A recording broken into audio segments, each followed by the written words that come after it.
إن الحمد لله نحمده ونستعينه ونستغفره ونعوذ بالله من شرور أنفسنا ومن سيئات أعمالنا من يهده الله فلا مضل له ومن يضلل فلا هادي له وأشهد أن لا إله إلا الله وحده لا شريك له وأشهد أن محمدا عبده ورسوله يا أيها الذين آمنوا اتقوا الله حق تقاته ولا تموتن إلا وأنتم مسلمون يا أيها الناس اتقوا ربكم خلقكم من نفس واحدة وخلق منها زوجها وبث منهما رجالا كثيرا ونساء واتقوا الله الذي تساءلون به والأرحام إن الله كان عليكم رقيبا يا أيها الذين آمنوا اتقوا الله وقولوا قولا سديدا يصلح لكم أعمالكم ويغفر لكم ذنوبكم ومن يطع الله ورسوله فقد فاز فوزا عظيما أما بعد فإن خير الحديث كتاب الله وخير الهدي هدي محمد صلى الله عليه وسلم وشر الأمور محدثاتها وكل محدثة بدعة وكل بدعة ضلالة وكل ضلالة في النار أعوذ بالله من الشيطان الرجيم ونبلوكم بالشر والخير فتنة وإلينا ترجعون وقال النبي المصطفى صلى الله عليه وسلم تعوذوا بالله من الفتن فقال الصحابة رضوان الله عليهم أجمعين نعوذ بالله من الفتن ما ظهر منها وما بطن رواه الإمام مسلم في صحيح. محترم بزرگوں، دوستوں اور اسلامی بہنوں،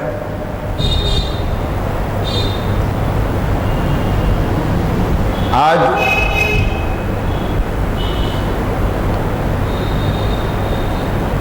29ویں رجب کی شب میں 29ویں رجب 1437 ہجری مطابق 6 مئی 2016 کی یہ شب عشاء کی نماز کے بعد مسجد جامع مسجد اہل حدیث تاتی باغ نور علی لین کلکتہ 14 میں شہری جمعیت اہل حدیث کلکتہ کے زیر اہتمام ایک دینی خطاب کے لیے میں محترم ناظم جماعت ناظم جمعیت جناب جمال خان صاحب کی دعوت پر آپ کے روبرو حاضر ہوا ہوں۔ میں سمجھتا ہوں کہ نئے انتخاب کے بعد جس کا وقفہ انشاءاللہ تعالی 5 سال کا ہوگا،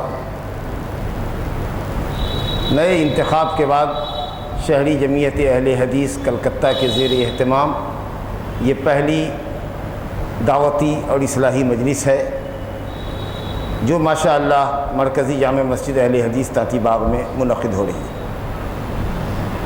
اللہ رب العالمین اس مجلس کو بابرکت بنائے اور اس کے فیوز و برکات سے، اس کے فوائد و ثمرات سے ہم سب کو نوازے۔ آپ کو جیسا کہ معلوم کرایا جا چکا ہے کہ آج کے محاضرے کا عنوان، آج کے لیکچر کا ٹاپک انتہائی اہم اور حساس ہے کہ فتنے کے دور میں مسلمانوں کا موقف کیا ہونا چاہیے، مسلمانوں کا اسٹینڈ کیا ہونا چاہیے۔ بزرگوں اور دوستوں، اصل موضوع پر آنے سے پہلے 2-3 منٹ کی مختصر تمہید پیش کرتے ہیں تاکہ آپ کو اصل موضوع سے قریب کر سکیں۔ ہم آپ سبھی جانتے ہیں کہ اللہ رب العالمین نے مخلوقات پیدا فرمائی ہیں جن کی تعداد اللہ ہی کو معلوم ہے، لیکن اتنی بات مسلم ہے کہ مخلوق کی پیدائش کے پیچھے بہت بڑا مقصد اور بہت بڑی حکمت پوشیدہ ہے۔ کس مخلوق کو پیدا کرنے کی کیا حکمت ہے یہ تو ہم نہیں بتا سکتے، نہیں کہہ سکتے، لیکن اتنا ہم سب بحیثیت مسلمان جانتے ہیں کہ مخلوقات کی پیدائش اللہ رب العالمین کے خالق، مالک اور مدبر کائنات ہونے کی دلیل ہے کہ اللہ ہی ان تمام مخلوقات کا خالق ہے، اور وہی ان کو روزی دے رہا ہے، اور وہی تمام مخلوقات کی تدبیر فرما رہا ہے۔ اور ظاہر ہے کہ یہ اس کے علم، اس کی قدرت اور اس کی رحمت اور اس کی حکمت کی دلیلیں ہیں۔ اللہ تعالیٰ کی ربوبیت جو علم، قدرت، حکمت پر مشتمل ہے اور دیگر صفات پر، یہ ربوبیت اللہ کی، یہ اس کی خالقیت اس بات کی دلیل ہے کہ اللہ ہی تنہا اور اکیلا معبود حقیقی ہے۔ چنانچہ اللہ رب العالمین کے ایک اکیلا معبود ہونے کی دلیل یہ ہے کہ کوئی اللہ کے علاوہ کائنات میں دوسرا خالق ہے ہی نہیں۔ هل من خالق غیر اللہ یرزقکم من السماء والارض، اگر زمین میں، آسمان میں کوئی دوسرا خالق ہے اللہ کے علاوہ تو بجا طور پر تم اس کی پرستش کرو، لیکن جب اللہ کے علاوہ کوئی خالق نہیں ہے تو جو خالق ہے، جو مالک ہے، جو مدبر ہے، جو رازق ہے، وہی بندگی کے لائق ہے۔ سورہ نجم میں اللہ نے فرمایا ام خلقوا من غیر شیء ام هم الخالقون، ام خلقوا من غیر شیء ام هم الخالقون ام خلقوا السماوات والارض بل لا یوقنون، کیا یہ یوں ہی بغیر کسی سبب کے پیدا کر دیے گئے یا یہی پیدا کرنے والے ہیں؟ کیا انہوں نے ہی آسمان اور زمین کو پیدا کیا ہے؟ مشرکین سے سوال ہے۔ جواب نفی میں ہے کہ ساری مخلوقات کا کریٹر خالق اللہ سبحانہ و تعالی ہے۔ مقصد کہنے کا یہ ہے کہ جب خالق اللہ ہے تو معبود حقیقی بھی اللہ ہی۔ بہرحال اللہ کی ربوبیت، اللہ کی خالقیت، اس کا خالق، مالک، رازق، مدبر ہونا، یہ اس کے معبود حقیقی ہونے کی دلیل ہے۔ یہ عام مخلوقات کی پیدائش کے پیچھے جو مقصد سمجھ میں آتا ہے بنیادی طور پر وہ یہ ہے۔ اتنی بڑی کائنات کا ایک جز ہم ہیں انسان، اور اسی طریقے سے ایک بھاری بھرکم مخلوق ہے جن۔ ہماری اور آپ کی پیدائش کا بنیادی مقصد کیا ہے وہ اللہ رب العالمین نے واضح فرما دیا، وما خلقت الجن والانس الا لیعبدون۔ اللہ سبحانہ و تعالیٰ کی خالص بندگی ہماری آپ کی پیدائش کا مقصد ہے، اور اسی مقصد کو واضح کرنے کے لیے اور اللہ رب العالمین کی عبادت کا طریقہ متعین کرنے کے لیے، واضح کرنے کے لیے اللہ رب العالمین نے انبیاء اور رسول علیہ السلام کو مبعوث فرمایا ہے۔ وَلَقَدْ بَعَثْنَا فِي كُلِّ أُمَّةٍ رَسُولًا أَنِ اعْبُدُوا اللَّهَ وَاجْتَنِبُوا الطَّاغُوتَ۔ اللہ رب العالمین نے ہر امت میں رسول بھیجا، کیوں؟ کس لیے؟ ان اعبدوا اللہ، کہ تم کو عبادت کی تعلیم دے اور اللہ کے علاوہ کی بندگی سے تم کو روکے، منع کرے۔ اور انبیاء اور رسول علیہ السلام کو بھیجنے کی دوسری غرض و غایت کیا ہے؟ مخلوق پر، انسان و جن پر اللہ کی حجت کو تمام کرنا، تاکہ کل قیامت کے دن کوئی یہ نہ کہے کہ ہمارے پاس کوئی رسول نہیں آیا تھا۔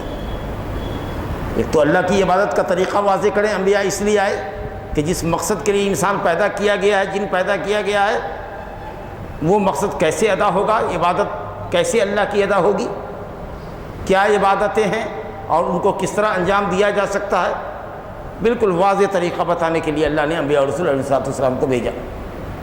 اور دوسری غرض یہ ہے کہ مخلوق کی حجت تمام کرنے کے لیے، حجت قطع کرنے کے لیے، کہ کسی کو اللہ کے خلاف حجت نہ رہے، زبان کھولنے کا موقع نہ رہے کہ ہمارے پاس کوئی ڈرانے والا نہیں آیا تھا، بشارت دینے والا نہیں آیا تھا، جیسا کہ رب العالمین فرماتا ہے رسولا مبشرین ومنذرین لئلا یکون للناس علی اللہ حجت بعد الرسل۔ اللہ نے رسولوں کو بھیجا بشارت دینے والا بنا کر، جنت کی بشارت دینے والا بنا کر، اور جہنم سے ڈرانے والا بنا کر، لئلا یکون للناس علی اللہ حجہ، تاکہ لوگوں کے لیے اللہ کے خلاف حجت نہ رہ جائے باقی، کس بات کی کہ ہمارے پاس کوئی ڈرانے والا اور بشارت دینے والا نہیں آیا تھا۔ بس ہم کو یہ چاہیے کہ ہم جس مقصد عظیم کے لیے پیدا کیے گئے ہیں، اللہ سبحانہ تعالیٰ کی خالص بندگی، اس مقصد کو پورا کریں، اور قرآن و سنت میں جو عبادت کے واضح طریقے بیان کیے گئے ہیں، ہم نبی صلی اللہ علیہ وسلم کے طریقے کے مطابق اللہ سبحانہ تعالیٰ کی بندگی ادا کریں، اور اللہ رب العالمین کی توحید کو پختہ اور خالص کریں، تاکہ ہم دنیا اور آخرت کی سعادتوں سے بہرہ ور ہو سکیں، آخرت میں جہنم سے نجات پا سکیں اور جنت کے مستحق ہو سکیں، جیسا کہ اللہ رب العالمین نے فرمایا من عمل صالحا من ذکر او انثى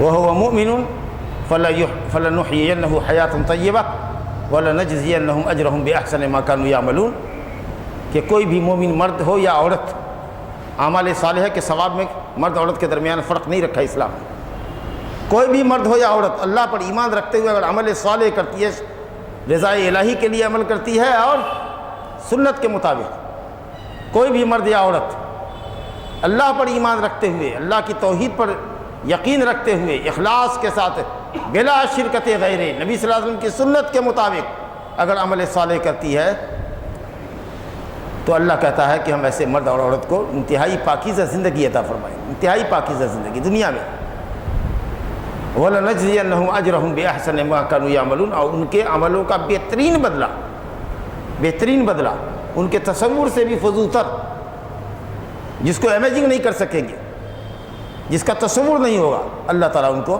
بدلہ دے گا، یعنی آخرت میں۔ جب اتنی بات آپ نے سمجھ لیا تو اصل موضوع پر آپ کو لاتے ہیں، وہ یہ کہ اسی کے ساتھ ہم لوگوں کو یہ بھی سمجھنا چاہیے کہ اللہ کی مخلوقات میں اللہ کی کچھ سنت ہے، کچھ طریقہ ہے جو شروع سے جاری آ رہا ہے، کچھ طریقے ہیں اللہ کی، کچھ سنتیں، سنت اللہ جس کو کہتے ہیں، اللہ کا طریقہ ہے بندوں کے درمیان، اس میں کوئی تبدیلی نہیں ہوتی۔ تو اللہ سبحانہ و تعالیٰ کی جاری سنتوں میں سے جو ہمیشہ سے ہوتی آ رہی ہے، انہی سنتوں میں سے ایک سنت، ایک طریقہ، سنت بولے طریقہ، اللہ کے طریقوں میں سے، اللہ کے فیصلوں میں سے ایک فیصلہ، ایک طریقہ یہ ہے کہ وہ بندوں کو آزماتا ہے، آزمائش سے دوچار کرتا ہے، آزمائش سے دوچار کرتا ہے، ابتلا اور آزمائش اور فتنوں سے اس کو گزارتا ہے۔ یہ بھی اللہ کی سنت رہی ہے۔ کیا مقصد ہے؟ کیوں فتنے اللہ اتارتا ہے؟ کیوں فتنوں سے ہم کو گزارتا ہے؟ کیوں فتنوں سے ہمارا واسطہ پڑتا ہے؟ یہ سوال ذہن میں پیدا ہوگا۔ تو پہلی بات تو میں نے آپ کو یہ کی کہ یہ اللہ کا طریقہ رہا ہے۔ دوسرا جواب یہ ہے کہ خود اللہ رب العالمین نے فرمایا کہ فتنوں سے، آزمائشوں سے اس لیے ہم تم کو دوچار کرتے ہیں تاکہ ہم جان لیں کہ سچا مومن کون ہے اور جھوٹا کون ہے، اور تکلیفوں پر اور مصیبتوں پر اور فتنوں پر صبر کون کرتا ہے، تحمل کون کرتا ہے، معاملے کی تحقیق کون کرتا ہے، اور کون گھبراتا ہے، بے چینی کا اظہار کرتا ہے اور بغیر سوچے سمجھے فتنے کی آگ میں کود جاتا ہے۔ دلیل اللہ سبحانہ تعالیٰ کا یہ فرمان، احسب الناس ان یقولوا آمنا، احسب الناس ان یقولوا آمنا، احسب الناس ان یترکوا ان یقولوا آمنا وهم لا یفتنون، الف لام میم، احسب الناس ان یترکوا ان یقولوا آمنا وهم لا یفتنون وَلَقَدْ فَتَنَّ الَّذِينَ مِنْ قَبْلِهِمْ فَلَيَعْلَمَنَّ اللَّهُ الَّذِينَ صَدَقُوا وَلَيَعْلَمَنَّ الْكَاذِبِينَ۔ کیا لوگوں نے یہ سمجھ رکھا ہے کہ کہہ دیں گے کہ ہم اللہ پر ایمان لائے تو ہم اتنا ہی کہنے پر ان کو چھوڑ دیں گے، ان کی آزمائش نہیں کریں گے؟ ہم آزمائش ضرور کریں گے ایمان والوں کی، تاکہ ہم جان لیں کہ سچا کون ہے اور جھوٹا کون ہے۔ وَلَقَدْ فَتَنَّا الَّذِينَ مِن قَبْلِهِمْ، ہم نے ان ایمان والوں سے پہلے والے ان ایمان والوں کو بھی اور انبیاء کرام کو بھی آزمایا ہے اور ابتلاء و مصیبت سے ان کو گزارا ہے، تاکہ ہم سمجھ لیں کہ سچا کون ہے اور جھوٹا کون ہے۔ سوال یہ ہے کہ کیا اللہ کو نہیں معلوم ہے کہ سچا کون ہے جھوٹا کون ہے؟ یہ سوال اکثر ذہن میں آئے گا قرآن مجید کے مختلف مقامات پر۔ حتیٰ نعلم المجاہدین منکم، ہم جان لیں کہ تم میں کا مجاہد کون ہے، غیر مجاہد کون ہے۔ اللہ تعالیٰ پاکیزہ کو خبیث سے الگ کرنا چاہتا ہے۔ کیا مطلب ہے اس کا؟ اللہ تو جانتا ہی ہے، لیکن ثواب اور عقاب مرتب کب ہوگا؟ جب انسان عمل کر لے یا پرکھا جائے۔ اللہ تو جانتا ہے کہ کھڑا یہ بندہ اترے گا کہ نہیں اترے گا، لیکن جب آزمائش ہوگی، جب ہم کوئی عمل کریں گے تبھی نہ جزا سزا لکھا جائے گا۔ اللہ تعالیٰ تو سب جانتا ہے کہ کون جنت میں جائے گا کون جہنم میں جائے گا، لیکن اس نے اعمال ہم پر فرض کیے ہیں۔ یہ جب ہم عمل کرتے ہیں جنتی کا تو اس بات کا پروف ہوتا ہے کہ یہ نیکی کی راہ پر لگا ہوا ہے، اور جو گناہ کا عمل کرتا ہے اس کے لیے وہ پروف ہوتا ہے کہ یہ جہنم میں جانے والا ہے۔ تو جس بات کے اوپر ثواب یا عقاب مرتب ہوتا ہے وہ عمل کی بجا آوری کے بعد ہی ہوتا ہے۔ یہ مطلب ہے اس کا کہ ہم آزما کر کے اس بات کا ثبوت فراہم کرنا چاہتے ہیں کہ خود یہ انسان اپنے آپ میں فیصلہ کر لے کہ اللہ کی آزمائش میں یہ کھڑا اترا یا کھوٹا سکہ ثابت ہوا۔ یہ خود فیصلہ کر لے کہ اس کو ثواب ملنا چاہیے کہ عذاب ملنا چاہیے۔ وہ تو جان ہی رہا ہے، لیکن ثواب اور عقاب مرتب ہوتا ہے کب؟ جب انسان عمل کر لیتا ہے تب۔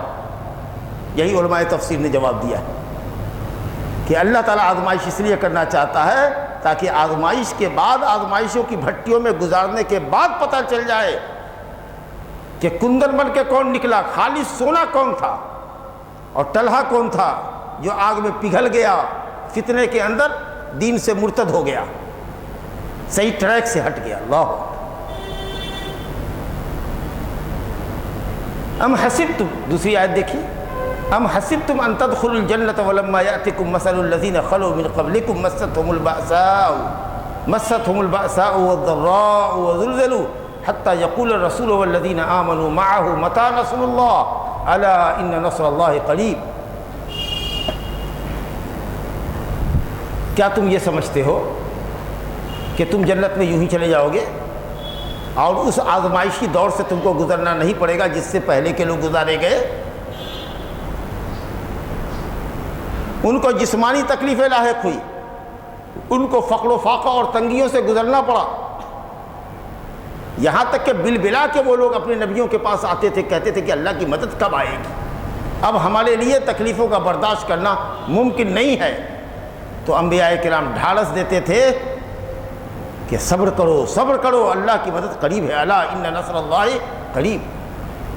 صحابہ کرام بھی نبی صلی اللہ علیہ وسلم کے پاس آئے شکایت کرنے کے لیے، مشرکین نے بہت زندگی دو بھر کر دی ہے، جینا محال کر دیا ہے، کہا ابھی گھبرا گئے، تم سے پہلے کے لوگوں کو آڑے سے چیر دیا جاتا تھا، لوہے کی نوکدار کنگھی سے ان کے سر پر اتنی زور سے کنگھی کی جاتی تھی کہ چمڑا گودا سب باہر آ جاتا تھا، صرف ہڈی رہ جاتی تھی، ہڈی میں بھی خراش آ جاتی رہتی تھی، اور تم ابھی گھبرا گئے، صبر کرو صبر کرو، ایک وقت آئے گا کہ اللہ اپنے دین کو غالب کر کے رکھے گا اور ایسا امن ہوگا ایسا امن ہوگا، ایسی عافیت ہوگی کہ ایک آدمی یا ایک عورت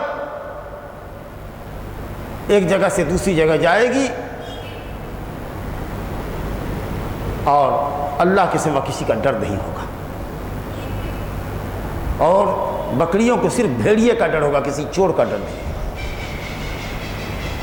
لَيَسِيرَ الرَّاكِبُ مِنْ صَنْعَاءَ إِلَىٰ حَضْرَمَوْتَ، صنعاء سے حضرموت تک ایک سوار چل رہا ہے، لیکن اس کو راستے میں چور اور ڈاکو کا خوف نہیں ہوگا، اتنا امن ہوگا، اور بکریوں کو صرف بھیڑیے کا ڈر ہوگا، کسی چور کا ڈر نہیں ہوگا۔ وَاللَّهِ لَيُتِمَّنَّ اللَّهُ هَذَا الْأَمْرَ، قسم اللہ کی اللہ اپنے دین کو غالب کر کے رہے گا، تم صبر تو کرو۔ اور صحابہ نے صبر کی وہ مثال پیش کی کہ کفر دم دبا کر بھاگا، اور نبی صلی اللہ علیہ وسلم پر یہ آیت اتری وَقُلْ جَاءَ الْحَقُّ وَزَهَقَ الْبَاطِلُ إِنَّ الْبَاطِلَ كَانَ زَهُوقًا کہ یہ حق آ گیا، غالب آ گیا، اور کفر دم دبا کے بھاگا، اور اس کو بھاگنا ہی تھا، اس کو مٹنا ہی تھا۔ ایک اور حدیث سن لیجیے، ایمان تازہ ہو جائے گا۔ إِنَّ أَشَدَّ النَّاسِ بَلَاءً الْأَنْبِيَاءُ ثُمَّ الْأَمْثَلُ فَالْأَمْثَلُ سب سے زیادہ آزمائش ہوتی ہے انبیاء کرام کی، پھر جو ان کے بعد درجے میں ہوتے ہیں، پھر جو ان کے بعد ہوتے ہیں، یعنی انسان اپنے ایمانی کی پختگی کے اعتبار سے آزمایا جاتا ہے۔ جو جتنا قوی الایمان ہوتا ہے اس کی آزمائش اتنی ہی زیادہ ہوتی ہے۔ کیا حکمت ہوگی؟ اللہ اس کے مقام کو بہت بلند کرنا چاہتا ہے۔ حدیثوں میں یہ آتا ہے کہ انسان کبھی کبھی اپنے عملوں سے اگر اونچا درجہ جنت میں نہیں پا سکتا، اتنا عمل نہیں کر پا رہا ہے، تو اللہ تعالیٰ اس کو مصیبت میں مبتلا کرتا ہے تاکہ اس پر وہ صبر کرے، تو اللہ تعالیٰ اس کے صبر کی وجہ سے وہ مقام جنت میں اونچا اس کو عطا فرمائے۔ حدیث ہے اذا احب اللہ قوما ابتلاہم، جب اللہ تعالیٰ کسی قوم سے محبت کرتا ہے تو اس کی آزمائش کرتا ہے، اس کو آزماتا ہے۔ فمن رضی فلہ الرضا، تو جو اللہ تعالیٰ کی آزمائش پہ راضی ہوتا ہے، اللہ کا فیصلہ ہے قبول کرتا ہے، صبر و شکیب کا مظاہرہ کرتا ہے، اور اس سے بھی بڑھ کر ہے کہ راضی ہوتا ہے، اللہ تیری مرضی ہے، تیرے حکم پر ہم راضی ہیں، یا جو بھی برا اثر اس تقدیر کا ہم پر پڑا ہے ہم اس پر خوش ہیں۔ بہت بڑا ایمان کا درجہ ہے۔ صبر کرنا ہی ہم سے ممکن نہیں ہوتا ہے۔ اگر 10 لاکھ کا 5 لاکھ کا گھاٹا لگ جائے تو صبر نہیں ہوگا۔ صبر کہتے ہیں واہ ویلا کی ضد، واہ ویلا کرتے کرتے ہلاک ہو جائیں گے۔ صبر کرنا ہی مشکل ہے، کہ جائے کہ صبر کے آگے ہے شکر، رضامندی اور شکر، راضی ہیں کہ اللہ ٹھیک ہے، ہم خوش ہیں، نقصان ہوا تو خوش ہے، ہم تیرا شکریہ ادا کرتے ہیں۔ یہ تو بہت بڑی بات ہے۔ تو جب اللہ کسی قوم کو آزماتا ہے، جس سے محبت کرتا ہے اس کو آزماتا ہے، جب وہ راضی ہوتا ہے تو اللہ اس سے راضی ہوتا ہے، اس کے لیے رضامندی رضامندی۔ ومن سخط فلہ سخط، اور جو ناراضگی کا اظہار کرتا ہے اس کے لیے ناراضگی ہوتی ہے۔ یہ 2 آیتیں اور 2-3 حدیثیں جو آپ کے سامنے پڑھی گئیں، ان سے یہ بات واضح ہوئی کہ اللہ رب العالمین آزمائش سے بندوں کو دوچار کیوں کرتا ہے۔ ماشاءاللہ انتہائی سنجیدگی کے ساتھ، متانت کے ساتھ بیٹھیے، کافی علمی، کافی اہم موضوع ہے، اور اس کو ہم جستہ جستہ آپ کے سامنے کھولیں گے تاکہ موضوع آپ سے قریب ہوتا چلے۔ چلیے، آزمائش کی غرض و غایت تو سمجھ گئے، بندہ کیسے آزمایا جاتا ہے، آزمائش کی بہت سی شکلیں ہیں، وہ سب انشاءاللہ تعالیٰ آپ کی سمجھ میں آئے گی، کوئی نئی بات نہیں ہے، لیکن بس آپ کو سمجھانا ہے۔ آزمائش کی شکل یہ ہے کہ یہ خود یہ دنیا جس میں ہم لوگ جی رہے ہیں، یہ دنیا سراپا آزمائشی ہے، پرمشقت زندگی ہے۔ پیدائش کے وقت سے لے کر کے موت کے وقت تک مختلف ادوار میں، اب مختلف مراحل میں آدمی اپنی زندگی میں پریشانیوں سے گزرتا ہے، اور انسان کو مختلف حاجتیں ہیں، ضرورتیں ہیں، تو حاجتوں اور ضرورتوں کی تکمیل کے لیے اس کو مشقت برداشت کرنی پڑتی ہے۔ وَلَقَدْ خَلَقْنَا الْإِنسَانَ فِي كَبَدٍ، انسان کو ہم نے پیدا ہی کیا مشقت، پیدا ہوتا ہے تو مشقت، چلنا پھرنے لگتا ہے بچہ تو مشقت، چلتا ہے گرتا ہے، چلتا ہے گرتا ہے، ماں باپ کو تکلیف ہوتی ہے، دوڑ کے بچے کو اٹھا لیتا ہے، دانت نکلتا ہے تو تکلیف، جیسے جیسے بڑھتا ہے، ضروریات بڑھتی ہیں، اس طریقہ سے اس کی پریشانی بڑھتی ہے۔ تو جب اس دنیا میں آپ آئے ہیں، جو خیر و شر کی دنیا ہے اور ضرورتوں کی دنیا ہے، تو ان کی تکمیل کے لیے تو آپ کو محنت، مشقت اور پریشانی سے گزرنا پڑے گا۔ تو ایک تو آزمائش یہ ہوتی ہے، دوسری بات یہ کہ انسان کی ترکیب اور تخلیق اللہ نے اس اعتبار سے کی ہے کہ اس کے اندر کچھ ایسی طبیعتیں رکھی ہے، کچھ ایسا نفس رکھا ہے جو انسان کو برائی پر آمادہ کرتا ہے، گناہ کی طرف کھینچتا ہے۔ میری مراد ہے نفس امارہ سے، جو انسان کو برائی پر آمادہ کرتا ہے۔ یہ بھی نفس ہمارا، جو خود ہمارا نفس ہے، ہمارے لیے فتنہ کا باعث ہے کہ وہ برائی کی طرف ہم کو لے چلتا ہے، نماز کی طرف آنے سے روکتا ہے، اب برائی کی طرف، بے حیائی کے اڈوں پر لے جانے کے لیے ہم کو اکساتا ہے۔ کتنا بڑا فتنہ ہے ہمارا اپنا نفس۔ لیکن اس کے مقابلے میں ایک نفس ہے، نفس مطمئنہ، جو انسان کو خیر کی طرف آمادہ کرتا ہے۔ اور ایک تیسرا نفس ہے نفس لوامہ، نفس لوامہ جو انسان پر ملامت کرتا ہے۔ یہ دونوں طرح کا ہوتا ہے۔ کبھی کبھی دیکھیے گا کہ انسان نے برائی کی، غلطی کی، تو تنہائی میں آیا، گھر میں بستر پر لیٹا، تو اس کا نفس اس کو ملامت کرتا ہے کہ میاں تم نے یہ کیا کیا؟ تو یہ نفس لوامہ ہوا، ملامت کرنے والا ہوا کس چیز پر؟ برائی پر۔ لیکن کچھ لوگوں کو یہ بھی دیکھیے گا کہ اگر نیکی کر کے آیا ہے، کچھ بھلائی کا کام کر کے آیا ہے، کسی کو مشورہ دے دیا اور اس کے مشورے پر عمل کر کے اس کو ماشاءاللہ اس کا کاروبار پھلا پھولا، یا چلو خیرات کے لیے انفاق فی سبیل اللہ کی اپیل کی گئی تو اس نے 10,000 روپیہ نکال کر کے دے دیا اللہ کے راستے میں۔ اب جب گیا بستر پر تنہائی میں سوچ رہا ہے تو اس کا نفس ملامت کر رہا ہے، بیوقوف تھے، کیوں اس کو بتایا؟ نیکی کی راہ بتایا، اچھے کاروبار کی راہ بتایا، دیکھو کروڑ پتی ہو گیا، اگر تم مشورہ نہیں دیے ہوتے تو جہاں کا تھا وہیں کا وہیں رہتا۔ کیا ضرورت تھی 10,000 روپیہ خرچہ کرنے کی؟ اتنے میں تم ہی اکیلے سخی تھے، فلانا تو اتنا بڑا مالدار ہے، اس کو تو 1,000 روپیہ نہیں توفیق ہوا، اور تم 10,000 دے کر آ گئے۔ تو اللہ کے راستے میں خرچ کر کے آیا ہے، اس کا نفس اس کو ملامت کر رہا ہے۔ تو کچھ لوگ سمجھتے ہیں کہ نفس لوامہ وہی ہے جو انسان کو برائی پر ملامت کرے۔ نہیں، نفس لوامہ دو طرح کا ہوتا ہے، وہ خیر کے ساتھ بھی ہے اور شر کے ساتھ بھی ہے۔ کبھی وہ برائی کے اوپر اس کی ملامت کرتا ہے، کبھی نیکی کے اوپر اس کو ملامت کرتا ہے، یہ دونوں طرف ہے۔ اور نفس امارہ صرف برائی کی طرف آمادہ کرتا ہے، اور نفس مطمئنہ صرف نیکی کی طرف آمادہ کرتا ہے۔ یا ایتھا النفس المطمئنہ ارجعی الی ربک راضیۃ مرضیہ، لوٹ اپنے رب کی طرف راضی ہو کر، اللہ تجھ سے راضی ہے، فادخلی فی عبادی وادخلی جنتی، چلی جا میری جنت۔ تو یہ جو ہمارا نفس ہے یہ ہم کو فتنے میں مبتلا کرتا ہے۔ کیسے کیسے فتنے میں ہم لوگ پڑتے ہیں وہ بتا رہے ہیں آپ کو۔ تیسرا ذریعہ جس سے ہم فتنے میں پڑتے ہیں شیطان ہے، جو آدم اور اس کی ذریت کا کھلا ہوا دشمن ہے۔ کیوں یہ دشمنی ہوئی آدم اور اس کی اولاد سے؟ یہ کہانی، یہ واقعہ آپ کو معلوم ہے۔ لیکن جب اللہ رب العالمین کے حکم سے سرتابی اس نے کی، حکم عدولی کی، تو اللہ نے کہا جا مردود تجھ پر قیامت تک میری لعنت ہے۔ وہ وجہ یہی تھی نا کہ حضرت آدم کو سجدہ کو نہیں کیا اس کے بعد وہ کہتا ہے قال فبعزتک لأغوینہم اجمعین ثم لآتینہم من بین ایدیہم ومن خلفہم وعن ایمانہم وعن شمائلہم ولا تجد اکثرہم شاکرین۔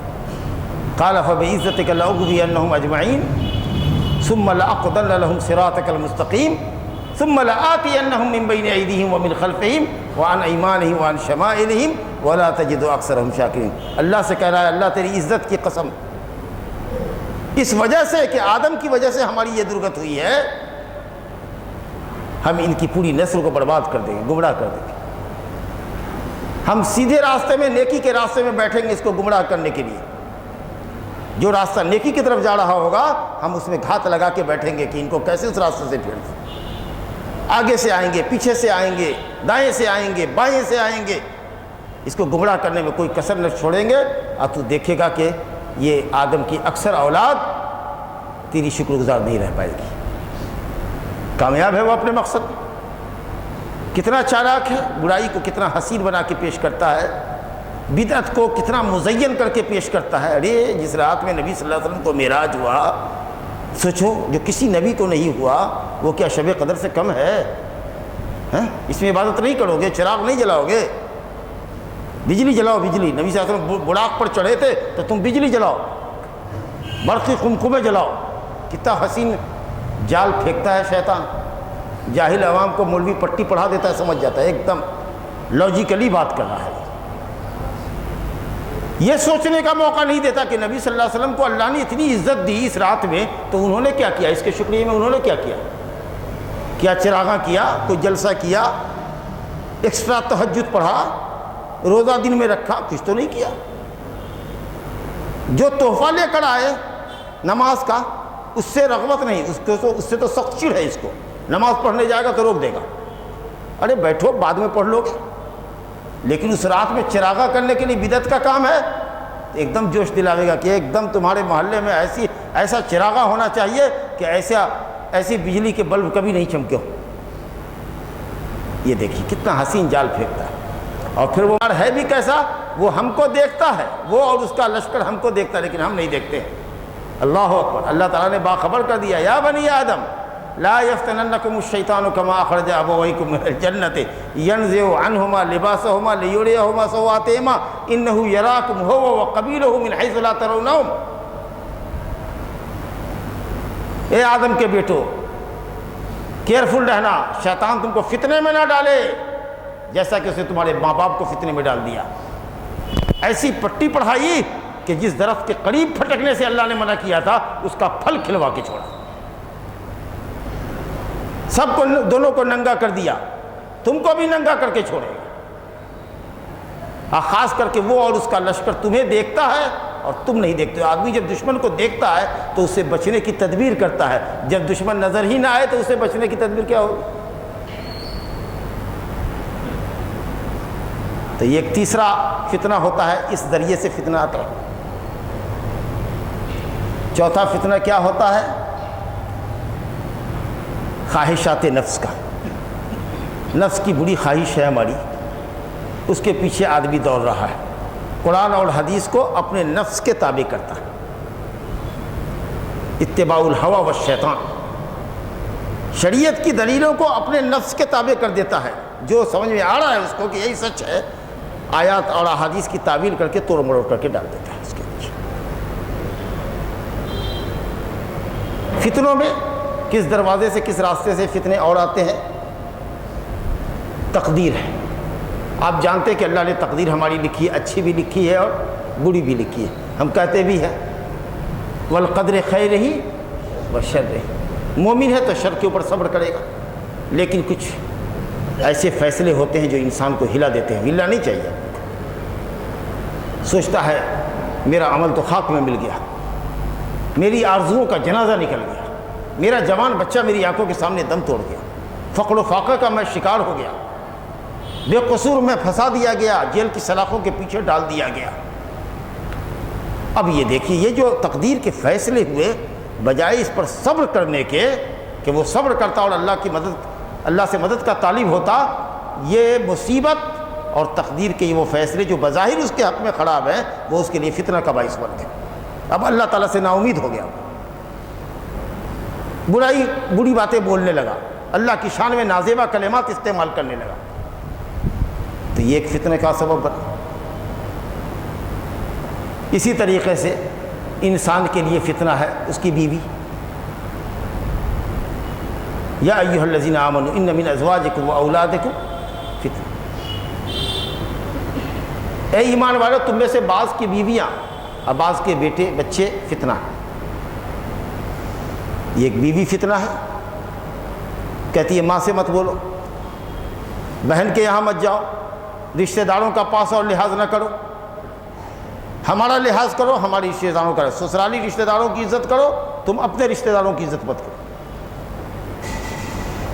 اور آدمی اس کے فتنے میں مبتلا ہو جاتا ہے۔ بیوی جو کہے، جتنی گراں مایہ رقم مانگے، جتنا زبردست بھاری بھرکم مطالبہ کرے، ہم اس کو پورا کر دیتے ہیں، لیکن ماں اگر مطالبہ کرے، معمولی سا مطالبہ کچھ کرے، بیٹا میرے لیے یہ لانا، تو وہ چھوٹا سا مطالبہ بھی بڑا بھاری لگتا ہے۔ پھر وہ بیوی کی صورت دیکھتا ہے کہ بیوی کیا کہتی ہے، لے آؤ گے تو لے آئے گا، لیکن اگر بیوی نے آنکھ کڑی کر دی نہیں لائے گا۔ ایک عالم نے بیان کیا کہ ایک شخص اسلامی ملکوں میں سے کسی ملک میں گیا، عید کی شب تھی، جملہ مترجہ کر رہے ہیں نصیحت کے لیے، تو بیوی نے تقریباً 10,000 کے زیور خریدے، 10,000 ریال کے زیور خریدے۔ آپ بڑھیا کو، ماں کو جو لے گیا تھا گاڑی میں، تو بچہ کو کہا کہ ماں اس کو لے کر کے گاڑی میں تم بیٹھو، ہم دونوں شاپنگ کرتے ہیں۔ سامنے گیا، شاپنگ کر لیا اس نے 10,000 ریال کی۔ کیا جی میں آیا، بوڑھی بھی نکلی گاڑی سے، آپ نے پوتے کو کندھے لگائے ہوئے دکان میں۔ اب دکاندار سے کہا کہ کل عید ہے تو 1 گرام 2 گرام کی انگوٹھی مجھ کو بھی دے دو، اور حساب اسی میں جوڑ دو۔ 105 ریال کی انگوٹھی ہوئی۔ جب حساب سامنے آیا تو اس نے کہا 10,000 ہی کا تو معاملہ تھا، یہ 105 ریال ایکسٹرا کہاں سے آیا؟ تو اس نے کہا کہ تمہاری ماں نے ایک انگوٹھی کی فرمائش کی، وہ میں نے اس کو دے دیا، ایڈ کر دیا۔ ارے وہ تو بوڑھی ہے، وہ انگوٹھی رکھ کے کیا کرے گی، وہیں پر کھڑی ہے، تو اماں انگوٹھی پہن کے کیا کرو گی بوڑھی؟ کہا بیٹا عید ہے سب پہنیں گے، میں بھی ایک انگوٹھی ڈال لوں گی۔ تو بیوی کہتی ہے کہ لے دو، خرید دو، ورنہ کل سے یہ تمہارے بچے کو نہیں کھلائے گی۔ گویا دایا ہے، نوکر ہے وہ، لے دو خرید دو ورنہ کل سے یہ تمہارے بچے کو نہیں کھلائے گی۔ اس نے بوڑھی انگوٹھی نکال کے رکھ دیا، کہا کہ اس کو جمع کر لو، حساب ان کا 105 ریال کم کر دو، میں نہیں لیتی۔ چلی گئی، وہ گاڑی میں بیٹھ گئی۔ دکاندار نے بہت ڈانٹا کہ تم کو شرم آنی چاہیے کہ وہ ماں ہے جس نے تم کو جنم دیا ہے، تم اس کے لیے 105 ریال نہیں خرچ کر سکے، اور بیوی کل عید میں تمہارا 10,000 کا پہنے گی اور تم نے ماں کو نوکرانی سمجھا؟ ارے وہ تو ویسے بھی پوتے سے محبت کرے گی، تم کچھ دو یا نہ دو وہ گود کھلائے گی، تمہاری بیوی اس کو دایا اور نوکر سمجھتی ہے؟ تم کو شرم آنی چاہیے۔ جب اس دکاندار نے، مسلمان دکاندار، دیندار دکاندار ہوتا ہے، تو وہ وہاں بھی دعوت کا اور نصیحت کا کام کرتا ہے۔ احساس ہوا اس کو، گیا اماں لے لو، کہا نہیں بیٹا میں نہیں لیتی۔ ارے میں بوڑھی ہوں، میں لے کر کیا کروں؟ اور نہیں گھبرانا نہیں، تمہارے بچے کو جتنا کھلاتی تھی آج تک اس سے زیادہ کھلاؤں گی، تاکہ تمہاری بیوی تم کو تانا نہ دے۔ ازار و قطار وہ بوڑھی روتی جا رہی ہے، لاکھ اس میں خوشامد کیسے کہا میں نہیں لے سکتی، واللہ میں نہیں لے سکتی، اور اس طریقہ سے واپس گئی۔ یہ بیوی کیا ہے؟ اگر اس طرح کی بیوی ہم کو ملے جو نیکی کے کام سے روکے، ماں کی خدمت سے روکے، اپنے رشتہ داروں کے تعلقات سے روکے، کیسا ہے؟ بیٹا بیٹی ہے، ماں باپ سے اس طرح کی چیزوں کا مطالبہ کرے جو جائز نہیں ہے، اس کی آمدنی سے زیادہ مطالبہ کرے کہ ماں باپ اب چوری کرنے پر مجبور ہو، باپ رشوت لینے پر آفس میں ہے تو مجبور ہو، گھوٹالہ کرنے پر مجبور ہو تاکہ بیٹے بیٹیوں کی آرزو پوری کر سکے۔ یہ اولاد کس کام کی؟ جو نیکی کے اوپر اپنے ماں باپ کا تعاون نہ کرے، یا عورت نیکی پر اپنے شوہر کا تعاون نہ کرے، بلکہ بعض علماء نے کہا ہے کہ بیٹے کی خاطر تو آدمی صرف ایک گناہ کرتا ہے، بے ایمانی کرتا ہے، لیکن بیوی کی خاطر 2 گناہ کرتا ہے، ایک بے ایمانی بھی کرتا ہے، چوری چماری بھی کرتا ہے، دوسرے رشتے بھی کاٹتا ہے، کیونکہ بیوی کہتی ہے فلاں سے رشتہ کاٹو، فلاں سے کاٹو۔ بیٹا بیٹی اس بات کا مطالبہ نہیں کرتا، اس کو ددیال بھی پیارا ہے اور نلیال بھی پیارا ہے، لیکن بیوی کو صرف اپنا میکا پیارا ہے اور دادیال کے یعنی شوہر کے رشتہ دار پسند نہیں ہے۔ یہ عمومی بات نہیں کہی جا رہی ہے، اللہ کی بعض بندیاں ایسی بھی ہوں گی جو سسرال کو یہ اپنے گھر سے زیادہ اہمیت دیتی اور ساس سسرے کی بڑی خدمت کرتی ہیں اور نندوں سے بھی اچھے تعلقات رکھتی ہیں، ایسی بھی اللہ کی بندیاں بہت۔ تو بہرحال جو عورتیں یا جو بچے نیکی اور بھلائی پر اپنے والدین کا ساتھ نہ دیں، یقیناً وہ بچے اور وہ بیوی باعث فتنہ ہے۔ اور بھی فتنے کئی راستوں سے آتے ہیں۔ مال کا فتنہ ہے، مال سب سے بڑا فتنہ بن گیا ہے۔ مال، عزت، کرسی، اقتدار ملے۔ اگر کسی کے اندر مال کی حرص پیدا ہو جائے اور کرسی کی لالچ پیدا ہو جائے تو وہ اس قدر غلط کام کرتا ہے اور دین کے خلاف اس قدر اس کی ایکٹیویٹی ہوتی ہے کہ جتنا شاید 2 بھوکے بھیڑیے جو بکریوں کے ریوڑ میں چھوڑ دیے جائیں وہ اتنا نقصان بکریوں کو نہیں پہنچاتے جتنا مال اور جاہ کی لالچ انسان کے دین کو بگاڑتی۔ حدیث ما ذئبان جائعان ارسلا فی ذریبۃ غنم بافسد لہ من حرص المرء علی المال والشرف لدینہ۔ کہا 2 بھوکے بھیڑیے اگر بکریوں کے ریوڑ میں چھوڑ دیے جائیں تو وہ کتنا چیر پھاڑ مچائیں گے، کتنا نقصان پہنچائیں گے۔ اس سے زیادہ نقصان انسان کو پہنچاتا ہے، انسان کے دین کو پہنچاتا ہے مال کی لالچ اور کرسی کی لالچ۔ یہ بھی بہت بڑا فتنہ ہے، سب کا شریعت میں سولوشن ہے، مگر اور تمام فتنوں کے مقابلے میں سب سے بڑا فتنہ جو ہم کہنا چاہتے ہیں وہ یہ ہے کہ انسان کے دین میں فتنہ پیدا کر دیا جائے، گمراہ کن خواہشات کو پھیلا دیا جائے لوگوں کے اندر، دعات باطل کی طرف بلانے والے، اسلام کے خلاف دشمنی رکھنے والے لوگ غیر اسلامی نظریے کو، مخالف اسلام نظریے کو پروپیگنڈے کے ذریعے مسلمانوں کے درمیان عام کر دیں، جن کو کہا گیا دعات علی ابواب جہنم، جہنم کے دروازے پر کھڑے ہو کر پکارنے والے لوگ ہوں گے کہ اسلام کے عقیدے سے، اسلام کے منہج سے، قرآن و سنت کے پیٹرن سے ہٹا کر کے تم کو باطل کی راہ پر لگا دے، خارجیت کی راہ پر لگا دے، رافضیت کی راہ پر لگا دے، صوفیت کی راہ پہ لگا دے، حزبیت کی راہ پہ لگا دے، بدعت کی راہ پہ لگا دے۔ غیر اللہ پرستی کی راہ پہ لگاتے. یہ بہت بڑا فطرہ ہوتا ہے. اسے نبی صلی اللہ علیہ وسلم بطور خاص دعا فرماتے تھے اللہم لا تجل مصیبتنا فی دیننا، دین میں اللہ مصیبت نہ دے. یہ سب سے بڑا فطرہ ہوتا ہے.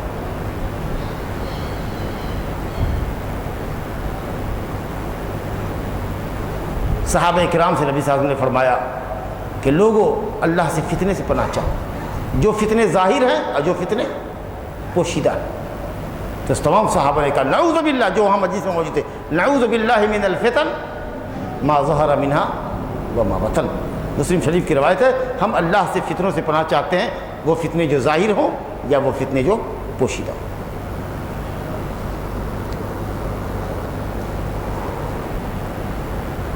تیسرا صفحہ، یہاں سے پیج چینج کرتے ہیں، پیراگراف چینج کرتے ہیں. اللہ رب العالمین کی رحمت ہے کہ اس نے ہمارے درمیان ایک ایسا برگزیدہ رسول بھیجا جو امت کے لیے نہایت شفیق اور مہربان تھا، جو دین کے معاملے میں اپنی خواہش نفس سے کچھ بولتا نہیں تھا. وما ينطق عن الهوى ان هو الا وحی یوحى، وحی الہی کا پابند تھا. وہ نبی جس کے اوپر ہماری تکلیف خود ہمارے مقابلے میں اس پر زیادہ مشکل گزرتی تھی. وہ نبی جس نے ہر بھلائی سے اپنی امت کو آگاہ کیا تاکہ بھلائی پر عمل کریں اور ہر شر سے اور ہر برائی سے بچنے کی تلقین فرمائی. جو صادق الامین تھا، جو امت کا انتہائی خیر خواہ تھا. قیامت تک رونما ہونے والے فتنے سے آپ صلی اللہ علیہ وسلم نے اپنی امت کو آگاہ کر دیا. کب کب کیسے کیسے فتنے پیدا ہوتے جائیں گے، کیوں؟ تاکہ امت ان فتنوں سے باخبر رہے اور بچنے کی تدبیر اختیار کرے. غور فرمائیے، آپ دیکھ لیجیے حدیث کی کتابوں میں کتاب الملاحم، کتاب الفتن، آپ کو حدیث کی کتابوں میں ابواب ملیں گے. اور بہت زیادہ بھی محدثین نے، قدما نے اور حدثاء نے، بعد کے محدثین نے، قدیم محدثین نے، علماء نے، جی اس زمانے کے اندر بھی فتنوں کے اوپر باقاعدہ کتاب لکھی. کیوں؟ تاکہ ہم فتنوں سے آگاہ ہو سکیں. حضرت حذیفہ رضی اللہ عنہ، جن کو صاحب السر کہتے ہیں، نبی صلی اللہ علیہ وسلم بہت سے راز ان کو بتاتے تھے. یہ کہتے ہیں کہ لوگ نبی صلی اللہ علیہ وسلم سے پوچھتے تھے خیر کے متعلق، اور میں ان سے پوچھتا تھا شر کے متعلق کہ برائی کیا ہے، فتنے کیا ہیں. مخافت ان یدرکنی، اس ڈر سے کہ کہیں فتنہ ہم کو پکڑ نہ لے. تو فتنے کا علم ہوگا تب نہ فتنے سے بچیں گے. صرف خیر آپ کو معلوم ہو کہ نیکی کیا ہے اور اس کے مقابلے میں آپ کو بدی کیا ہے یہ معلوم نہ ہو تو شیطان آپ کو بدی میں ڈال دے گا، یہ کہا کہ یہ بھی خیر ہے. لیکن آپ کو پتا ہوگا کہ نہیں یہ شر ہے تو اب نہ بچ سکیں گے آپ. تو فتنوں کی معرفت بہت ضروری ہے. اور فتنوں کی زیادہ تر حدیثیں، تقریباً 99% حدیثیں فتنے کی حضرت حذیفہ رضی اللہ عنہ نے بیان فرمائی. حضرت عمر فاروق رضی اللہ عنہ نے کہا کہ تم میں سے کس نے فتنے کی حدیث یاد کی ہے؟ تو حذیفہ نے کہا کہ میں نے. تو نبی صلی اللہ علیہ وسلم، حضرت عمر نے فرمایا کہ تم تو بہت جڑی آدمی ہو اس معاملے میں. تو کہا کہ فطرۃ الرجل فی اہلہ و مالہ، کہا کہ مرد اولاد کے فتنے میں پڑتا ہے، بیوی بچوں کے فتنے میں پڑتا ہے. کہا نہیں، میں اس فتنے کی بات نہیں کرتا. یہ فتنہ تو ایسا ہے کہ یکفرہ الصلاۃ والصدقۃ والصیام، روزہ، نماز اور زکوٰۃ، یہ سب اس فتنے کا حل ہے، کفارہ ہے. میں اس فتنے کی بات کر رہا ہوں التی تموج کموج البحر، جو سمندر کی موجوں کے طریقہ سے ملت اسلامیہ کی طرف بڑھنے والا فتنہ ہوتا.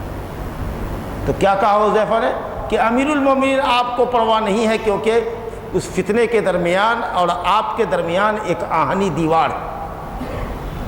ذرا غور کیجیے گا، آہنی دیوار، وہ فتنہ آپ تک نہیں آ سکتا. کہا کہ تو وہ دروازہ یا وہ دیوار توڑ دی جائے گی یا کھول دی جائے گی. یکسر ام یفتح، کہا یکسر، توڑ دی جائے گی، وہ دیوار توڑ دی جائے گی اور اس کے بعد فتنہ امت میں در آئے گا. تو کسی نے پوچھا حذیفہ کے شاگردوں میں سے، سب کو ہمت نہیں ہوتی تھی کہ استاد سے پوچھے، تو خاص شاگرد کو پکڑا کہ ذرا استاد سے پوچھو نا کہ کیا حضرت عمر جانتے تھے کہ وہ دیوار کون ہے؟ تو پوچھا، کہا کہ حضرت عمر یوں جانتے تھے جیسے کوئی جانتا ہو کہ کل کا دن آنے سے پہلے آج کی رات گزارنا ہوگا، جیسے یہ یقینی ہے ویسے وہ جانتے تھے، یعنی خود ان کی موت۔ اور وہ دیوار توڑ دی گئی کہ جب نماز پڑھا رہے تھے تو ایک مجوسی نے ابو لولو نے جو خنجر مارا، جس کی وجہ سے موت ہوئی، شہادت کا درجہ ملا۔ اور ان کی وفات کے بعد سے ملت کے اندر انتشار پیدا ہوا، میں آپ کو پھر بعد میں ذکر کروں گا۔ میں نے بتایا کہ فتنے کیسے ہوں گے، تموج کا موج البحر، جیسے سمندر میں موج ہوتی ہے، طغیانی ہوتی ہے، جوار بھاٹا ہوتا ہے، اس طرح کا فتنہ ہوگا۔ اسی طریقے سے رسول گرامی صلی اللہ علیہ وسلم نے فرمایا کہ فتنے کے آنے سے پہلے عمل کر لو، بادروا بالاعمال فتنا کقطع اللیل المظلم۔ رات تاریک دیکھتے ہو، تاریک رات میں جیسے جیسے رات گزرتی ہے ویسے ویسے اس کی سیاہی اور گہری ہوتی جاتی ہے۔ تو فتنے ایک کے بعد ایک سنگین آتے جائیں گے۔ بعض روایتوں میں یہ ہے کہ ایک فتنہ دوسرے فتنے کو ہلکا کر دے گا۔ جو کل فتنہ آیا تھا، آج جو فتنہ آیا، یہ آج کا فتنہ کل کے فتنے سے زیادہ سنگین ہوگا۔ آدمی سوچے گا کہ اس فتنے میں میری جان ہلاک ہو گئی، میں برباد ہو گیا، لیکن بچ جائے گا۔ دوسرا اس سے سنگین فتنہ آئے گا تو کہے گا اس میں نہیں بچوں گا، پھر اس میں بھی بچ جائے گا، پھر تیسرا، اس طریقے سے فتنے پر فتنہ آتا جائے گا۔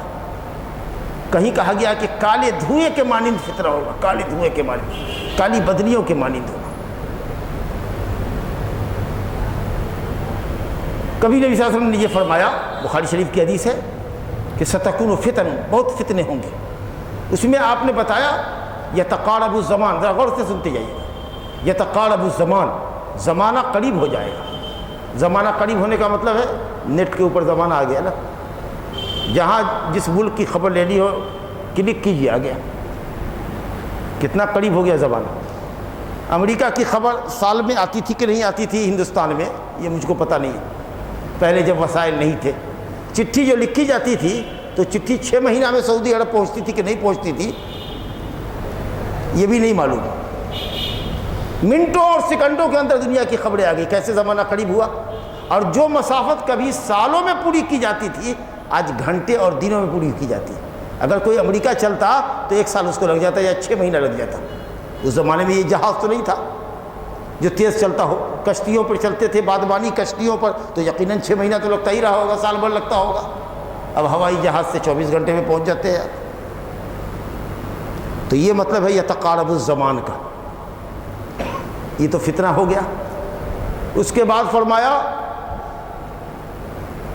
کہ علم شریعت اٹھا لیا جائے گا، رفتہ رفتہ بڑے بڑے علماء جا رہے ہیں اور جہالت پھیل رہی ہے۔ اور ایک وقت ایسا آئے گا کہ کوئی صحیح علم رکھنے والا نہ ہوگا، لوگ جاہلوں کو، پیسے والوں کو اپنا سردار بنا لیں گے، وہی مفتی بن جائے گا اور اسے فتویٰ لیں گے، اور وہ غلط فتویٰ دے گا، اپنے بھی گمراہ ہوگا، دوسرے کو بھی گمراہ کرے گا۔ وہ دور بھی آہستہ آہستہ ختم ہے، اچھے علماء نہیں پیدا ہو رہے ہیں، نہیں نکل رہے ہیں۔ رفتہ رفتہ علم شریعت اٹھایا جا رہا ہے، یکبارگی تو اللہ نہیں اٹھائے گا، رفتہ رفتہ اٹھائے گا۔ اس کے بعد فرمایا شراب کثرت سے پی جائے گی، زناکاری کثرت سے کی جائے گی۔ کلچر بن گیا زناکاری، کلچر ہے، کلچر تہذیب ہے جی، کھلم کھلا اس کے لیے اپیلنگ ہے، آؤ بدکاری کے لیے۔ وہ بالکل بدکاری گویا کہ ایک کلچر ہے، ایک ہب ہے، وہاں جائیے، کروڑوں روپے کی بزنس ہے، لیجئے، سال 2 سال 5 سال کے لیے آپ زناکاری اور بدکاری کے سین کو فلمائیے، شوٹ کروائیے اور کمپنیاں پیسے کمائیں۔ کلچر ہے۔ یکسر الزنا ویشرب الخمر، اور فرمایا کہ ویکسر الحرج، قتل بڑھ جائے گا، قتل بڑھ جائے گا۔ قتل کتنا ہو رہا ہے؟ صحابہ نے کبھی یہ کہا کہ کیا قتل ہو جائے گا، مطلب غیر مسلم ہم کو ماریں گے؟ کہا نہیں، یقتل بعضکم بعضا، تم میں کا بعض کو مارے گا۔ جو کہتا ہے کہ ہم مسلمان ہیں، جو کہتا ہے کہ ہم خلافت اسلامیہ قائم کرنے والے لوگ ہیں، وہ بے قصور مردوں کو، عورتوں کو مار رہے ہیں۔ گئے تھے یہ کہنے کے لیے کہ ہم شام کی ظالم حکومت کا خاتمہ کریں گے، گئے تھے یہ کہنے کے لیے کہ وہاں کے ظالم شیعوں کو خاتمہ کریں گے جو اہل سنت کو مار رہے ہیں، گئے وہاں تو شیعوں کو کم مار رہے ہیں، سنیوں کو زیادہ مار رہے ہیں، اور ایسا پرفریب نعرہ دیا خلافت اسلامیہ کا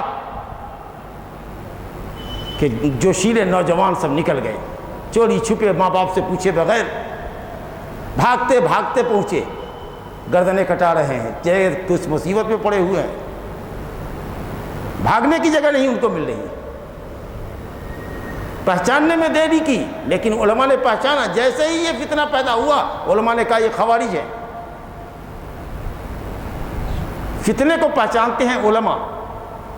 حضرت حسن بصری رضی اللہ رحمۃ اللہ علیہ نے فرمایا کہ فتنے کی مثال اس بوڑھی عورت کے طریقہ سے ہے جو غازہ لگا کر کے، پاؤڈر لگا کر کے، آنکھ میں کاجل بندی لگا کر کے جوان دکھے تو بے وقوف آدمی دیکھے گا بڑھیا کو جو بال کالا کیے ہوئی ہے اور خوب فیشیل کرائے ہوئی ہے، کریم کرائے ہوئی ہے، اچھا لباس پوشاک پہنے ہوئی ہے، تو جاہل دیکھ کے کہے گا ہے جوان، لیکن جو تجربہ کار آدمی ہوگا، علم والا ہوگا، دیکھنے کے بعد کہے گا کہ یہ سب آرٹیفیشل حسن ہے، یہ جوان نہیں، یہ تو بڑھیا ہے۔ اللہ اکبر۔ حضرت حسن بصری کے اس قول کو سمجھو، کہا کہ جب فتنہ آتا ہے تو علماء دیکھتے ہی اس کو پہچان جاتے ہیں، لیکن جب فتنہ اپنی فتنہ سامانیوں کے ساتھ، ہلاکت خیزیوں کے ساتھ جب گزر جاتا ہے تب جہلا کو پتہ چلتا ہے کہ وہ یہ تو فتنہ تھا۔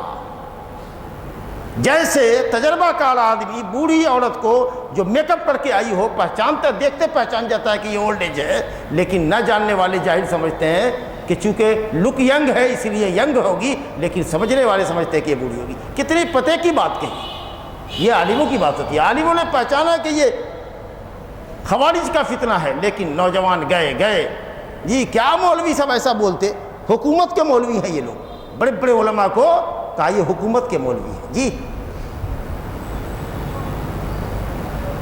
تو یہ سب فتنے پیدا ہوئے۔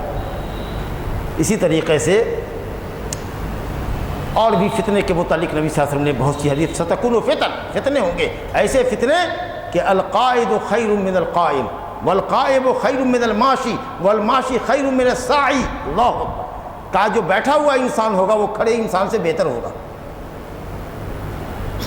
اور جو کھڑا ہوا ہوگا وہ چلنے والے سے بہتر ہوگا، اور جو چل رہا ہوگا وہ دوڑنے والے سے بہتر ہوگا، یعنی جو جتنا فتنے سے الگ رہے گا وہ اتنا سیف رہے گا۔ ایک دو حدیث نہیں ہے، فتنے کا پورا باب ہے، پورا چیپٹر۔ یہ نبی صلی اللہ علیہ وسلم کی رحمت ہے امت کے ساتھ کہ آپ نے مختلف ادوار میں رونما ہونے والے فتنوں سے اپنی امت کو آگاہ کیا۔ کیوں؟ تاکہ آپ ذہنی طور پر آمادہ رہیں کہ فتنہ اللہ کی سنت ہے، اس سے واسطہ ہم کو پڑے گا، تو ذہنی طور پر آپ فتنے میں بلبلائیں گے نہیں۔ دوسری بات، آپ کو اپنے دین کے تعلق سے واضح شریعت پہ ہونا چاہیے تاکہ اس واضح منہج کے سامنے، علم کے سامنے آپ سمجھ سکیں کہ یہ جو اس طرح کی بات کہہ رہا ہے یہ قرآن و حدیث کے خلاف ہے اور یہ سلف کے عقیدے اور منہج کے خلاف۔ اگر آپ کے پاس علم ہوگا تو آپ ریکھانترت کر سکیں گے کہ یہ غلط ہے، کنڈم ہے، یہ نظریہ کنڈم ہے، غلط ہے، اور پھر آپ کے پاس سولوشن بھی موجود ہوگا قرآن حدیث کی روشنی میں کہ اس فتنے سے بچا کیسے جائے۔ یہ مقصد ہے۔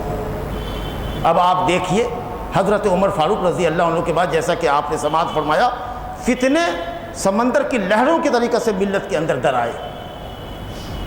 سب سے پہلا فتنہ جو پیدا ہوا وہ فتنہ خوارج کا تھا، اور یہ خوارج دین سے خارج ہونے والے لوگ، دین سے خارج ہونے والے لوگ، دین کا دعویٰ کر کے دین سے خارج ہونے والے لوگ، ان کی علامت بتائی گئی ہے لمبی لمبی داڑھی، موچیں منڈی ہوئی، بال ان کے منڈے ہوئے، گٹھے نشان کے، سجدے کے، اتنی گاڑھی نماز اطمینان کی پڑھیں گے کہ صحابہ کو فرمایا نبی نے کہ تم لوگ اپنی نماز ان کی نمازوں کے سامنے حقیر سمجھو،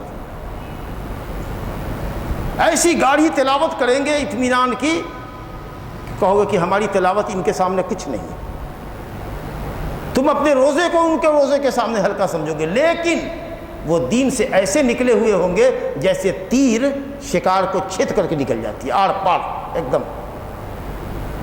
دین سے نکلنے والے لوگ ہیں۔ اب یہ بتائیے کتنا بڑا فتنہ ہے، اتنی لمبی داڑھی رکھے ہو، پیٹ تک ناف تک رکھے ہوا ہو، گٹے کا نشان ہو، اطمینان پڑے، ظاہر ہے کہ اس کے تقویٰ کے پیچھے آدمی جائے گا۔ اب وہ جو پٹی پڑھائے گا وہ پڑھ لے گا، اگر اس کے پاس بصیرت نہیں ہوگی، علم نہیں ہوگا تو۔ یہ خوارج یہ پورے آب و تاب کے ساتھ، پوری طاقت کے ساتھ کب ظاہر ہوئے؟ حضرت علی کے زمانے میں، اور یہ عسکری تنظیم بن گئے، فوجیوں کو بھی انہوں نے تیار کر لیا۔ ان کے فالوور بہت تھے، ان کے دعات تھے، ان کے اتباع تھے، پیروکار تھے۔ اگرچہ اس کی بیج پڑ چکی تھی نبی صلی اللہ علیہ وسلم کے زمانے میں۔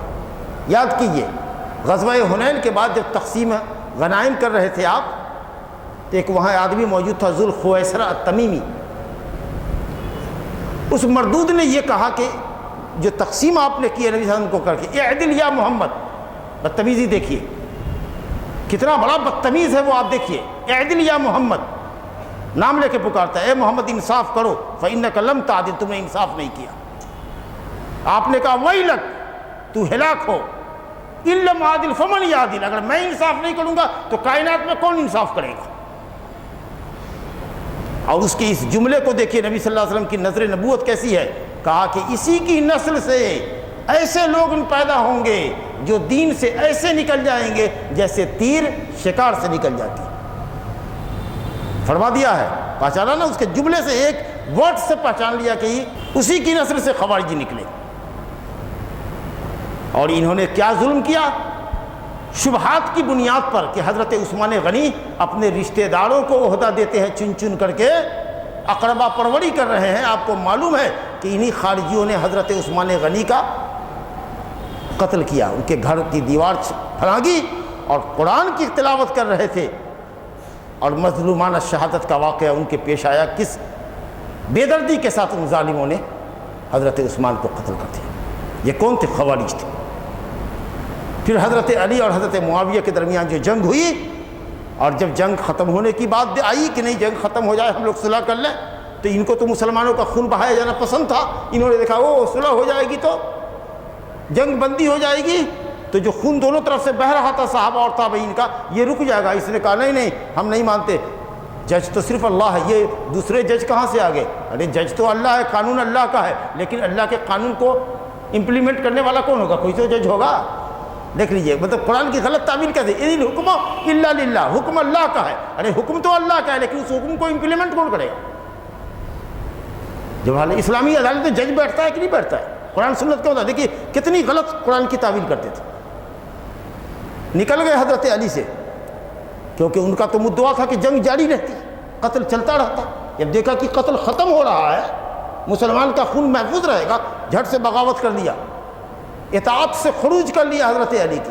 حضرت علی کو کافر کہا، ان کے ساتھیوں کو کافر کہا، ادھر معاویہ رضی اللہ عنہ کو بھی کافر کہا۔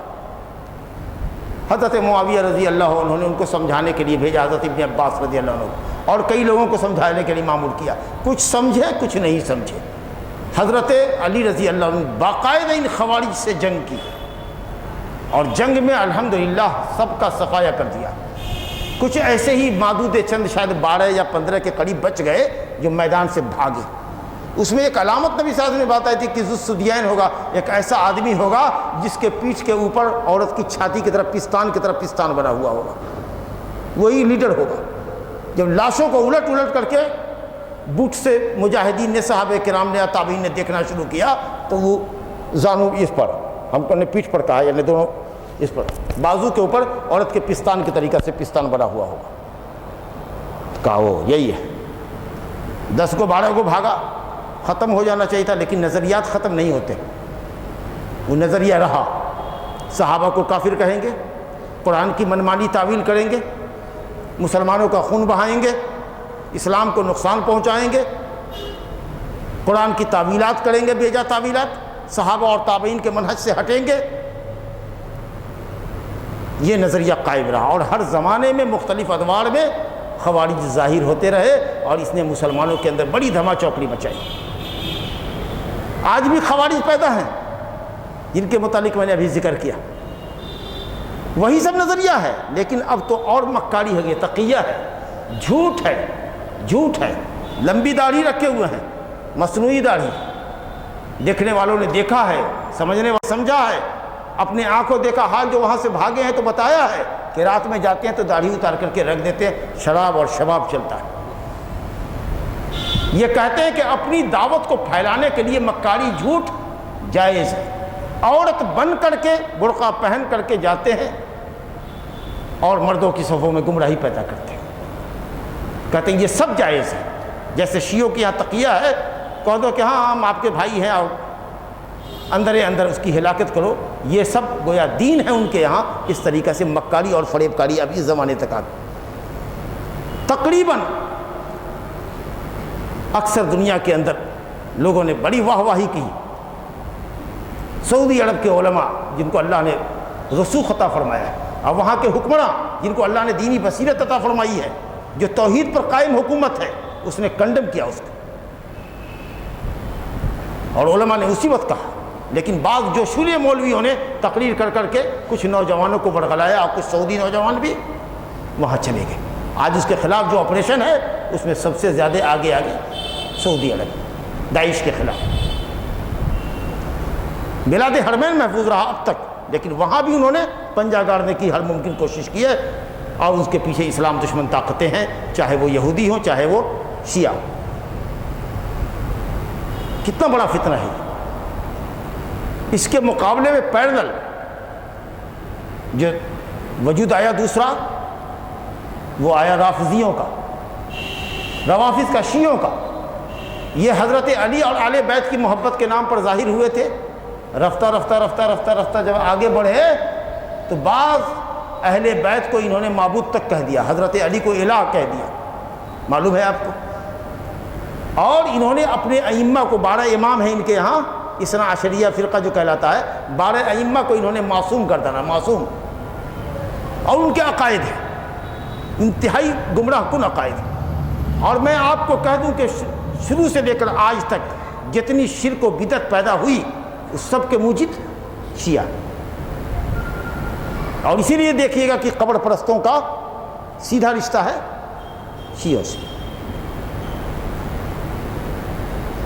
اور لوگوں کو گمراہ کیا آل بیت کی محبت کے نام پر۔ نبی صلی اللہ علیہ وسلم کی آل اولاد سے کس کو محبت نہیں ہوگی؟ اس محبت کا غلط فائدہ اٹھایا، لوگوں کو اپنے جال میں پھنسایا۔ انتہائی خبیث، شر الطوائف، اہل بدعت کے سب سے برا فرقہ اگر کوئی ہے تو یہ شیعہ۔ جہاں سے ہم دین لیتے ہیں وہاں سے یہ دین نہیں لیتے۔ خلفائے راشدین میں 3 کو یہ مرتد کہتے ہیں، گالیاں دیتے ہیں، اور ان کے عقائد آپ کو معلوم ہے۔ محبت نبی کے اور آل بیت کی محبت کے نام پر انہوں نے لوگوں کے ساتھ کھلواڑ کیا، عقائد سے کھلواڑ کیا، فتنوں کو جگاتے ہیں یہ جی۔ اور انہوں نے بہت شر انگیزی کی، اور کیوں نہ کرتے، کیونکہ اصلاً یہ عبداللہ بن سبا یہودی کی اولاد ہے، جو یہودی تھا، منافق تھا، اسلام کو اور مسلمانوں کو نقصان پہنچانے کے لیے اس نے یہ چولا پہنا تھا۔ چلیے آگے بڑھیے۔ فتنے آئے معتزلہ کے، جہمیہ کے، انہوں نے اللہ تعالیٰ کے صفات کا انکار کر دیا۔ یہ ایک فتنہ تھا جس فتنے سے امت کے علماء نبرد آزما ہوئے جی، اور حضرت امام احمد بن حنبل کو کتنے کوڑے کی سزائیں لگائی گئی کہ قرآن مجید کو مخلوق کہو، اللہ کا کلام کو غیر مخلوق مت کہو، وغیرہ وغیرہ۔ آگے کچھ فتنہ چلا صوفیت کا، زہد اور تقوی کے نام پر جو عابدوں اور زاہدوں کا ٹولہ پیدا ہوا، موٹا جھوٹا لباس پہنتا تھا، اس نے اپنے آپ کو کہا کہ ہم صوفی ہیں، یا لوگوں نے ان کو صوفی کہا۔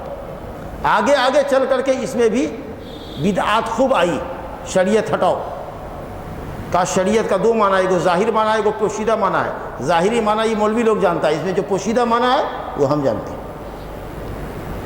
جیسے مثال دیں آپ کو، کہا ان اللہ یامرکم ان تذبحوا بقرہ، اللہ کہتا ہے حضرت موسیٰ علیہ السلام کے واقعات میں کہ گائے ذبح کرو اور اس کے گوشت سے مردے کو مارو تو مردہ زندہ ہو جائے گا، اپنے قاتل کا پتہ بتا دے گا۔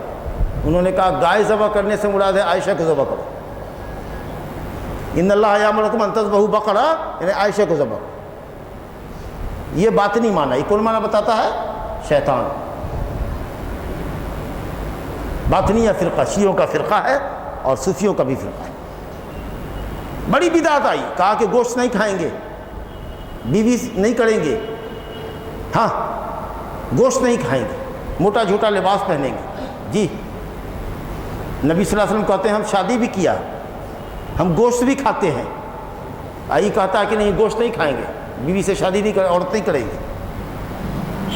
انہوں نے کیسی گمراہی صوفیوں نے پیش کی آگے چل کر کے، کہا وحدت الوجود کا عقیدہ پیدا کیا، کہا کہ کائنات میں ایک ہی وجود ہے اللہ کا، وہی تمہاری شکل میں ہماری شکل میں، یہاں تک کہ کتا بندر جو ہے وہ بھی اللہ ہی ہے جو مختلف صورتوں میں ایک ہی وجود ہے وہ اللہ ہے.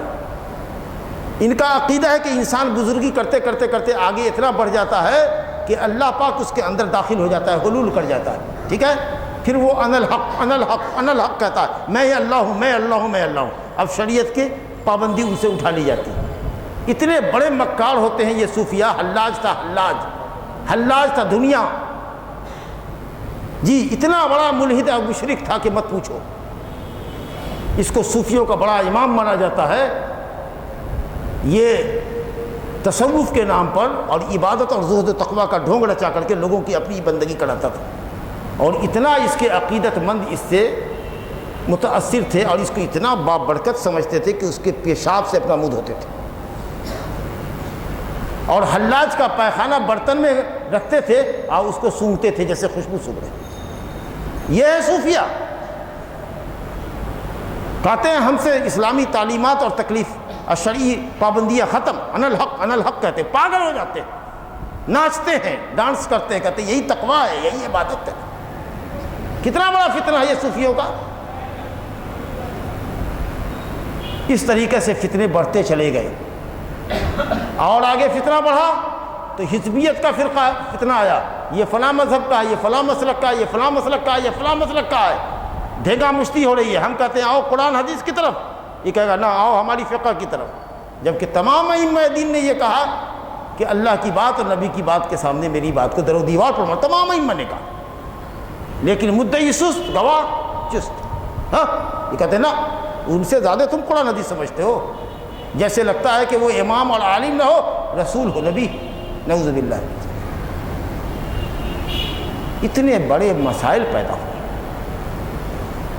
ہم سمجھتے ہیں کہ 1 گھنٹہ ہو گیا، لیکن موضوع اتنا اہم انہوں نے ڈالا ہے کہ اب موضوع کو ہم چھوڑنا بھی نہیں چاہتے ہیں، اور اندازہ یہ ہے کہ آپ لوگ بھی انشاءاللہ اٹھنا نہیں چاہتے، تو ہم تھوڑا ٹائم آپ کا اور لیں گے. اب 2 پوائنٹ رہ گیا ہے ہمارے سامنے گفتگو کا کہ آدمی فتنوں میں پڑتا کیوں ہے اور فتنوں سے بچنے کی صورت کیا ہے. یہ بالکل اب ہم کلائمیٹ پر آ رہے ہیں. موضوع کا جو کلائمیٹ ہے، کلائمیٹ جس کو کہتے ہیں، اس کلائمیٹ پر ہے. فتنے میں کیوں پڑتا ہے انسان، یہ ایک اہم سوال ہے. فتنے میں پڑنے کی بنیادی وجہ یہ ہے کہ اعدائے اسلام ایکٹیو ہیں. یہود و نصارہ ایکٹیو ہیں، شیعہ ایکٹیو ہیں، خوارج ایکٹیو ہیں، قبر پرست ایکٹیو ہیں. کس کے خلاف؟ اہل اسلام کے خلاف، اسلام اور اہل اسلام کے خلاف. یہودیوں نے ٹھان رکھا، قرآن نے کہا ان کی دشمنی کو، وَلَن تَرْضَىٰ عَنْكَ الْيَهُودُ وَلَا النَّصَارَىٰ حَتَّىٰ تَتَّبِعَ مِلَّتَهُمْ. یہود و نصارہ آپ مسلمانوں سے اس وقت تک خوش نہیں ہوں گے جب تک کہ آپ اپنا دین چھوڑ کے ان کا دین اختیار نہ کیجیے. اور ان بدعتیوں کا کام کیا ہے کہ متشابہ آیات اور حدیث جہاں سے ان کو لگے گا کہ یہاں سے ہم اپنی بدعت کی دلیل لے سکتے ہیں، پختہ اور محکم آیتوں کو چھوڑ کر متشابہ آیات سے دلیل پکڑتے ہیں. اللہ نے کہا کہ یہ وہ لوگ ہیں جن کے دل میں چوڑ ہے اسلام کے خلاف. فَأَمَّا الَّذِينَ فِي قُلُوبِهِمْ زَيْغٌ فَيَتَّبِعُونَ مَا تَشَابَهَ مِنْهُ ابْتِغَاءَ الْفِتْنَةِ وَابْتِغَاءَ تَأْوِيلِهِ. یہ بدعتی معاشرے میں فتنہ جگانا چاہتے ہیں، اس لیے یہ متشابہ سے دلیل پکڑتے ہیں اور محکم آیات جس کا ایک ہی معنی ایک مطلب ہے اس کو چھوڑ دیتے ہیں. تو یہ اہل بدعت ہوئے، یہ یہود و نصارہ ہے، یہ ایکٹیو ہے. دعات علی ابواب جہنم. دوسری وجہ کیا ہے فتنے میں پڑنے کی؟ ہماری جہالت. ہمارے اکثر لوگ اسلامی تعلیمات سے ناواقف. کتنے لوگ ہیں جن کو خوارج، روافض، شیعہ اور صوفیوں کے عقائد معلوم ہوتے ہیں؟ بظاہر دیکھ دیا لمبی داڑھی رکھے ہوا، لمبا کرتا رکھے ہوا ہے، اس کی عقیدے کا مسئلہ ایک دن میں آیا، لیکن اچھے دار تقریر کر دیا، پورا محلہ اس کے پیچھے دیوانہ ہو. ارے پرکھو اس کو، سب سے زیادہ مشکل آدمی ہے کہ پرکھو، لوگ اس کے پیچھے ہو گئے، جس نے جس طرف پکارا اس کے پکار کو پیچھے نہ پیر کیا، بھاگی، اس کے گھنٹے گلے جمع ہو گئے. اگر علم ہوتا قرآن و سنت کا تو آپ کو اچھا سمجھتا. اس کے پاس میں نہیں اندھا ہے، جاہل ہے، وہ کس قرآن پر کس سنت پر عمل کرے گا؟ کیسے سمجھے گا کہ کون عقیدہ صحیح ہے کون عقیدہ غلط ہے؟ تو ہمارے یہاں جہالت بھی بہت ہے، بڑی بڑی ڈگریاں لی ہیں، سائنس کا اسٹوڈنٹ ہے، جغرافیہ میں مہارت کیا ہے، پی ایچ ڈی ہے، لیکن قرآنی تعلیمات سے ناواقف ہے. وہ سمجھتا ہے کس کے لیے ملا بن گئی، ملا بن گئی اس کے لیے ملا. ہم تو انٹلیکچوئل لوگ ہیں، ان کے لیے قرآن حدیث نہیں آیا، لیکن جہالت ہے. تیسری بات کیا ہے کہ جو ہمارے نفس کو پسند آتا ہے. چوتھی بات یہ ہوتی ہے کہ وہ پڑھتے ہیں فتنے کے اندر جب مبالغہ ہو، تشدد جس کو غلو کہتے ہیں. غلو کسی بھی معاملے میں، رات بھر عبادت کریں گے، سوئیں گے نہیں، بیوی نہیں کریں گے، یہ جو غلو پسندی ہے. آپ نے کہا ہلک المتنطعون، ہلک المتنطعون، ہلک المتنطعون، تنطع کرنے والے، مبالغہ کرنے والے، غلو کرنے والے ہلاک ہو گئے. تو یہ زہد و تقویٰ کے نام پر جو غلو ہوتا ہے، اس کی وجہ سے امت گمراہ ہوتی ہے.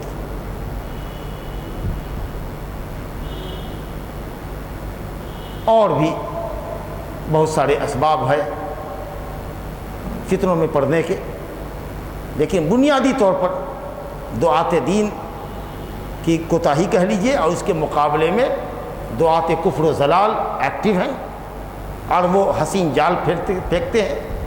دوسرے یہ کہ ہمارے اندر جہالت ہے. اور تیسری بات یہ ہے کہ صاحب ہم اپنی خواہشات نفس کے غلام ہیں. اور چوتھی بات یہ ہے کہ ہم لوگ اگر علم لیتے بھی ہیں تو چھوٹ بھیا قسم کے لوگوں سے علم لیتے ہیں. فتویٰ پوچھ لیا ہر کسی سے. مولوی صاحب مسجد میں امامت کرتا ہے، جمعہ کا خطبہ لچھے دار دیتا ہے، تو اس سے یہ بھی لازم آتا ہے کہ وہ مفتی بھی ہو. مولوی صاحب فتویٰ ایک دیجیے تھے. اب مولوی صاحب نے بھی سمجھا کہ اتنے لوگوں کے بیچ سوال کر رہا ہے تو ہم خاموش رہیں گے تو بے عزتی ہوگی، وہ بھی فتویٰ دے دے گا. علم لیا کس سے؟ چھوٹ بھیا قسم کے لوگوں سے، جس کے پاس علم نہیں ہے. نیا مولوی ہے، سنا خلافت اسلامیہ کا، ارے واہ، سعودی عرب میں شاہی حکومت ہے، یہ اسلامی خلافت ہے، یہ ابو بکر بغدادی ہے. یہ ابو بکر کون ہے؟ ابو مصعب کون ہے؟ ابو دجانہ کون ہے؟ ابو عمیر کون ہے؟ نام نہیں بولے گا، کنیت بولے گا تاکہ اس کو پہچان ہی نہ سکے دنیا. بے نام و نسب لوگ ہوتے ہیں جن کو دنیا پہچان ہی نہ سکے، کنیت استعمال کرتے ہیں. جی یہی چالاکی خوارج کی اور مکاروں کی، نام نہیں بولیں گے، کوئی سوانح حیات ان کی نہیں پتہ لگے گی. ابو فلانے کا باپ، چلانے کا باپ، یہ سے نہ اس سے پہچان ہوتی ہے. تو چھوٹے مولویوں سے پوچھا، سب نے ہاں بہت اچھی بات ہے، جانا چاہیے اس میں، جوش جہاد بھڑکا دیا. ہاں بڑے عالم سے پوچھنا چاہیے. بڑے عالم سے دیکھیے گا، یہ سب جو نوجوان ہے آج کل سپر سلفی کہلاتا ہے، اللہ تعالیٰ اس کو بنائے واقعی سپر سلفی. کہ ارے بڑے مولویوں کے پاس بچ جاؤ، ارے ان کے یہاں جاؤ گے یہ سب حکومت کے زرخرید ہیں، سعودی عرب کے علماء، اللہ اکبر، اتنے بڑے علماء ہیں، ان کا زہد و تقویٰ، للہیت. کہے گا یہ تو سرکاری مولوی لوگ ہیں، سرکار کا فتویٰ دیتا ہے. سچ بڑے عالم کے پاس جانے نہیں دیتا ہے کہ وہ بتا دے گا کہ فتنہ ہے. لیکن چھوٹے چھوٹے مولویوں کے یہاں بھیجے گا. صفحاء الاحلام حدثاء الاسنان، کم عمر کا آدمی، کم بدھی کا آدمی. ابھی سے دنیا کیا دیکھی ہے؟ بڑے عالم کے پاس علم پختہ ہوتا ہے، تجربہ ہوتا ہے، وہ کچھ رائے دیتا ہے تو سوچ سمجھ کے دیتا ہے. اور حدیث ہے البرکۃ مع الاکابر، بڑے علماء کے پاس برکت ہوتی ہے. چھوٹ پہیا کے پاس جا کے پڑھتا ہے، بڑے عالم کے پاس بھاگے گا. جیسے شیطان بھاگتا ہے ویسے ہی سے بڑے مولوی کے پاس نہیں جاتا ہے. اس کی وجہ سے گمراہی پھیلتی ہے.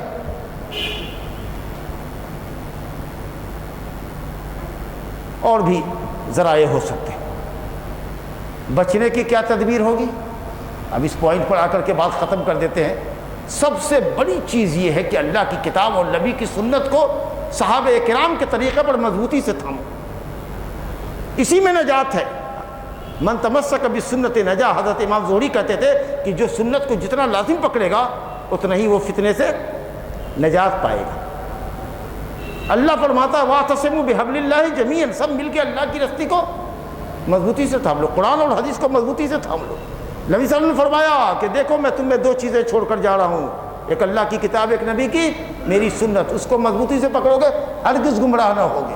نبی صلی اللہ علیہ وسلم نے یہ بھی فرمایا کہ تم میں کا جو کوئی میرے بعد زندہ رہے گا امت میں بڑے اختلافات دیکھے گا، تو اختلاف اور فتنے کے وقت میں کیا کرو گے؟ میری سنت تلاش ہوگے، اور اگر جہاں میری سنت نہ ملے تو خلفائے راشدین کی سنت تلاش ہوگی، اور اس کے علاوہ اگر کچھ ہوگا تو سمجھ جاؤ گے گمراہی ہے، بدعت ہے، اس میں مت پڑنا۔ کتنا بہت واضح کس طریقے سے لکیر آپ نے کھینچ دی، اور بھی بہت ساری دلیلیں موجود ہیں۔ اتنی روشن شاہراہ پہ نبی صلی اللہ علیہ وسلم نے چھوڑا ہے کہ اگر علم شریعت ہم کو معلوم ہو جائے، ہر فتنے کو ہم سمجھ لیں گے کہ کون سا فتنہ کیا ہے، کون سی بدعت کیا ہے۔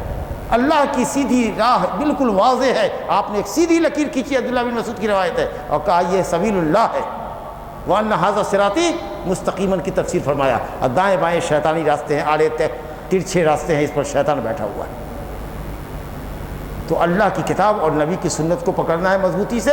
صحابہ کرام نے کیسے اس آیت کا معنی مفہوم سمجھا، یہ ہے منہج سلف کا منہج، اس کو مضبوطی سے تھامنا ہے۔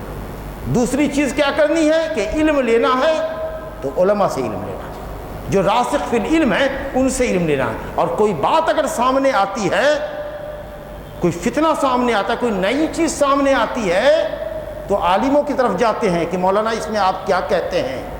وَإِذَا جَاءَهُمْ أَمْرٌ مِّنَ الْأَمْنِ أَوِ الْخَوْفِ أَذَاعُوا بِهِ وَلَوْ رَدُّوهُ إِلَى الرَّسُولِ وَإِلَىٰ أُولِي الْأَمْرِ مِنْهُمْ لَعَلِمَهُ الَّذِينَ يَسْتَنبِطُونَهُ مِنْهُمْ۔ امن کی بات آئی کہ خوف کی بات آئی، لے اڑے، اگر تحقیق کے لے اڑے، ارے اگر رسول کی طرف پھیلاتے یا رسول کی سنت، اب رسول تو ہے نہیں، رسول کی سنت کی طرف اور علماء راسخین کی طرف جو پختہ علم ہے، اتھینٹک علم جن کے پاس ہے، جو اتھارٹی ہیں قرآن و سنت کے اندر، اگر ان کی طرف پھیلاتے تب وہ قرآن حدیث کی دلیلوں کی روشنی میں تم کو بتاتے کہ کیا صحیح ہے کیا غلط ہے۔ دو بات ہوئی، تو علماء سے کیا علم لینا، علم علماء راسخین فی العلم سے علم لینا ہے۔ اور تیسری چیز کیا ہے کہ جہاں اسلامی حکومت ہے، اسلامی حکومت کے جھنڈے تلے جمع ہونا ہے، اب مسلمانوں کی جماعت کو لازم پکڑنا ہے۔ یہ بھی ایک بڑا فتنہ ہے، کیا بولے آپ کو، بڑا فتنہ ہے۔ جماعت ایک تھی، ہماری جماعت ایک تھی، دراڑ پڑ گئی مصلحت کے لیے، اپنی اپنی مصلحت کے لیے لوگ جماعتیں الگ کر رہے ہیں، دراڑیں ڈال رہے ہیں، منصب کی لالچ ہے، پیسے کی لالچ ہے، جی جماعت کے پورٹ فولیو تلے لوگ اپنی دنیا بنا رہے ہیں۔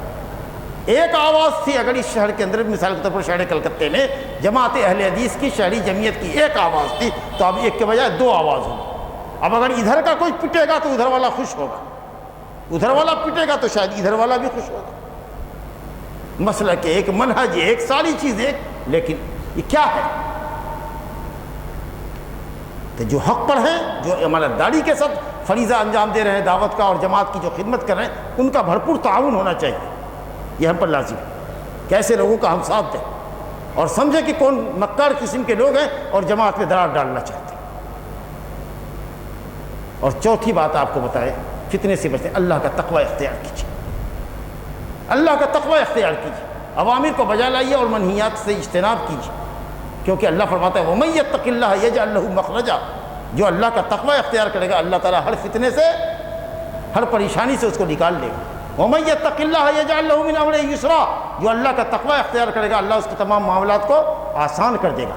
ان تتقوا اللہ یجعل لکم فرقانا ویکفر عنکم سیئاتکم، اگر اللہ کا تقوی اختیار کرو گے تو اللہ ایسی تمیز عطا فرمائے گا کہ تم حق اور باطل کے درمیان تمیز کر سکو گے۔ اللہ کے تقوی کی تو بہت ساری صورتیں ہیں، لیکن اس میں سر فہرست سے نمازوں کا اہتمام کرو، سنن اور نوافل کا اہتمام کرو۔ نبی صلی اللہ علیہ وسلم کو جب بھی کوئی پریشانی لاحق ہوتی تو فوراً آپ نماز کے لیے مائل ہوتے۔ نماز کا اسلام میں کیا مقام ہے یہ آپ جانتے ہیں، اس موضوع پر کوئی زیادہ لب کشائی نہیں کریں گے کیونکہ وقت اب محاضرے کا زیادہ ہو رہا ہے۔ نمازوں کی پابندی کیجیے، تلاوت کی، قرآن مجید کی تلاوت کیجیے، ذکر و اذکار کیجیے، اور دوسری چیز فتنوں کے زمانے میں صبر کیجیے، فتنوں پر صبر کیجیے۔ صبر کی تو یوں بھی بڑی فضیلت ہے، ان اللہ مع الصابرین، اور علماء نے کہا کہ صبر اسلام کے اندر ایسی حیثیت رکھتا ہے جیسے جسم کے لیے سر کی حیثیت۔ صبر کیجیے، ان اللہ مع الصابرین، صبر کیجیے۔ اور کیا تقوی ہے؟ جلد بازی مت کیجیے، سوچئے سمجھیے یہ کیا چیز ہے، یہ کیا فکر ہے، یہ کون لوگ ہیں، کہاں سے ہیں، کہاں پڑھا ہے انہوں نے، ان کے استاد کون ہیں، کہاں سے آئے ہیں ہمارے شہر میں، یہ جو تنظیم آئی ہے یہ کہاں کی ہے، ان کے عقائد و نظریات کہاں ہیں، کہاں سے یہ لوگ بیلونگ کرتے ہیں۔ اسٹڈی کیجیے، تأنی، غور و فکر کیجیے، جلد بازی مت کیجیے بیوقوفوں کی طرح سے، معاملے کو سمجھیے، فتنے سے بہت بچیے گا۔ اور کیا کیجیے، زبان کو لگام دیجیے۔ نبی صلی اللہ علیہ وسلم نے فرمایا زبان کو کف علیک لسانک، اپنی زبان کو روکو۔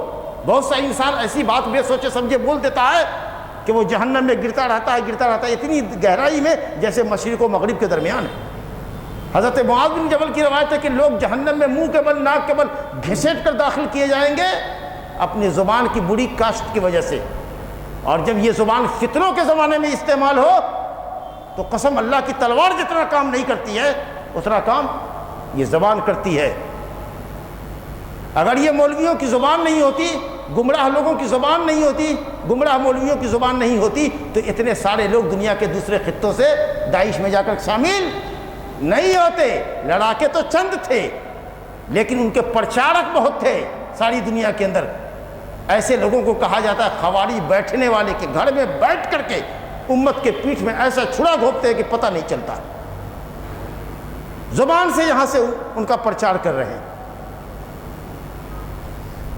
جس کو دیکھیے بڑی بڑی باتیں ہانک رہا ہے، مفتی اعظم پر، سعودی عرب کے مفتی اعظم پر کیچڑ اچھال رہا ہے، بڑے بڑے علامہ کے اوپر کفر کا فتویٰ داغ رہا ہے، کہتا ہے اسے دنیا دار مولوی ہے، یہ بڑا دیندار ہے، جو یہاں سے بیٹھ کر کے جس نے کچھ سمجھا ہی نہیں ہے کہ کیا معاملہ ہے۔ ایک دن حوالے کر دو ان کو، دوسرے ہی دن بھاگے گا باپ باپ کر کے کہ باپ کہاں پھنس گئے۔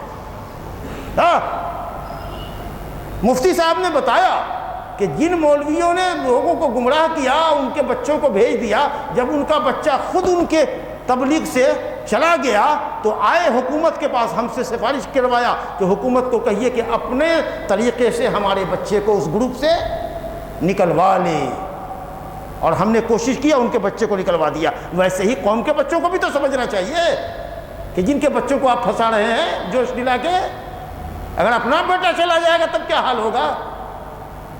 اس وقت اسلامی خلافت نہیں رہتی ہے، اور دوسرے کے بچوں کو مروانے یا کٹوانے میں بہت تیز رہتے ہیں آپ۔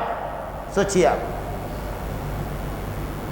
جس کو دیکھیے گز بھر کی زبان استعمال کر رہا ہے، علماء پر کیچڑ اچھالتا ہے۔ ارے علماء کے گوشت زہر آلود ہے، زہر آلود، کیوں اپنی آخرت خراب کرتے ہو؟ بغیر سوچے سمجھے علماء پر کیچڑ اچھالتے ہیں۔ ہاں ہم کو پہچانے ہوئے ہو، ہم کو تجربہ کیے ہوئے ہو تو ہم کو جتنا کنڈم کرنا ہے کرو، لیکن جن سے ملاقات نہیں، جن کے علم اور زہد و تقویٰ کو تم نے جانا نہیں، یہاں سے بیٹھے بیٹھے کیوں لمبی زبان استعمال کرتے ہو؟ تو زبان کا استعمال غلط نہیں ہونا چاہیے، تأنی کرنا چاہیے، جلد بازی نہیں کرنا چاہیے، اور فتنے کے زمانے میں اہل سنت والجماعت، اہل الحدیث کے خیمے میں آنا چاہیے۔ اہل سنت والجماعت، کیونکہ نبی صلی اللہ علیہ وسلم فرمایا امت 73 فرقوں میں بٹے گی، 72 جہنمی ہوں گے، ایک فرقہ جنتی ہوگا، وہ جو میرے اور میرے صحابہ کے طریقے پر ہوگا۔ تو اہل حدیث کے طریقے پر آؤ، اس کے علاوہ جو گروپ ہے اس گروپ میں شامل مت ہو، اور اللہ تعالیٰ سے کثرت سے پناہ چاہو۔ اللہم انی اعوذ بک من الفتن ما ظہر منہا وما بطن، اے اللہ ہم سب کو فتنوں سے بچا، چاہے ظاہر ہوں یا باطن ہوں۔ تو اللہ تعالیٰ بیوی بچوں کے فتنے سے لے کر کے، اور ان فتنوں میں جو فتنے دریا کی موجوں کے طریقہ سے معاشرے میں امڈے ہوئے ہیں، اور یہ جو فتنے ہیں خوارج کے، شیعوں کے، صوفیوں کے، مقلدوں کے، قبوریوں کے، بدعتیوں کے، شیعوں کے، اللہ تعالیٰ ان تمام فتنوں سے جو ابھی رونما ہے اور امت ان سے دوچار ہے، اللہ رب العالمین فتنوں سے بچائے، اور کتاب و سنت کی بصیرت ہم کو آپ کو عطا فرمائے، اور علماء راسخین معتبر اور پختہ علماء سے ہمارا اور آپ کو اللہ تعالیٰ ربط کرنے کی اور رجوع کرنے کی توفیق عطا فرمائے۔ اقول قولی ھذا واستغفر اللہ لی ولکم ولسائر المؤمنین من کل ذنب فاستغفروہ انہ ھو الغفور الرحیم۔ السلام علیکم ورحمۃ اللہ وبرکاتہ۔